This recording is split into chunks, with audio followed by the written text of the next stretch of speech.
Well, it's sort of an odd stretch coming up. You got sort of the midweek games with the break sort of factored in as a player. How do you sort of keep your momentum going, given that you guys have been in such a role lately? Yeah, I mean, now at the end of the season, you just train to keep yourself fluid. Yeah. You don't do that much extra because it's been a long season and you want to keep the good momentum in your body and concentration and everything. So you don't push too much in training. So you try to just relax and train a little bit and then play some games and then. Sure. Well, how much do you push in training? That sounds like you just. We don't. I mean, we push a little bit, but not as much as we do in the beginning of the season.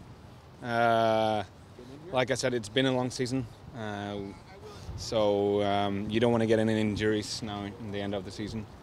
At the same time, you have to keep your physics up. You have to be sharp in your body. So we do some training, but probably not as much as we did in the beginning. So it's more tactical in terms of. It's more tactical and it's a little bit shorter. We do sprints, but it's shorter. It's not that hard. Try to make more explosive movements, longer runs and stuff. You've spoken before about how much you love representing Sweden and playing for the national team. Just as an international caliber player, how does it kind of balance late in the season when you might get called up away for duty and then come back and there's a couple more matches? How do you try to strike that balance between club and country? I mean, it's not that difficult, to be honest. National team is something that you always dreamt about doing. You always want to play for your country. So every time you go, every time you get called up, that's an honor.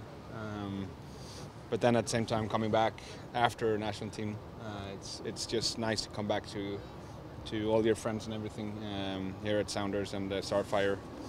So it's not that hard, to be honest. You guys have a long road trip coming up, going to Orlando and then to Houston. How do the travel demands of MLS and long distances like that compare to maybe other leagues that you've played in as well? Of course it's different because it's longer flights, it's time difference and everything. You don't have that in another league. But here you have a lot of traveling. You have to adapt with it. It's easier if you're young. It's harder when you're getting older. Your body, especially back, takes it takes a lot of you to get fit for a game after a long travel. But like I've said before, we are professionals. We have to be professionals. So we just have to do everything we can to prepare for games. And another unique thing about the league here is you guys play on artificial turf, and there are a couple different places that are like that. Whenever you came in from abroad, how do you think that affects MLS's reputation and just sort of its standing around? I mean, I'm gonna be honest.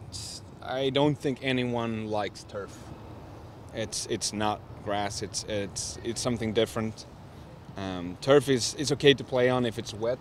Yeah. But if it's dry and it's warm outside, it's not that good. Takes a lot of takes away a lot of the game. But I mean, I understand why it is the way it is. But hopefully it will change as MLS grows and becomes bigger. So we'll see what happens. But like I said, I would prefer, and I think everyone would prefer to play on grass. Sure. On a tactical question, when you're coming up in the center of the field and Nico and those guys are moving, I mean, how fun is that for you to be able to get the ball and kind of almost play point guard to distribute the ball to them? It's nice. I mean, it's like watching a circus sometimes. They just run around up there. But at the same time, it's nice because you have a lot of options. There's a lot of guys running in front of you. So it's easy to play the ball forward. It's easy to find guys. So yeah, I think we found a good way how to break teams down with possession, with playing the ball forward, and going to those optimal assist zones that our coaches always talks about. But I think we find a good way how to move and how to stay, because you have to stay a little bit in your shape as well.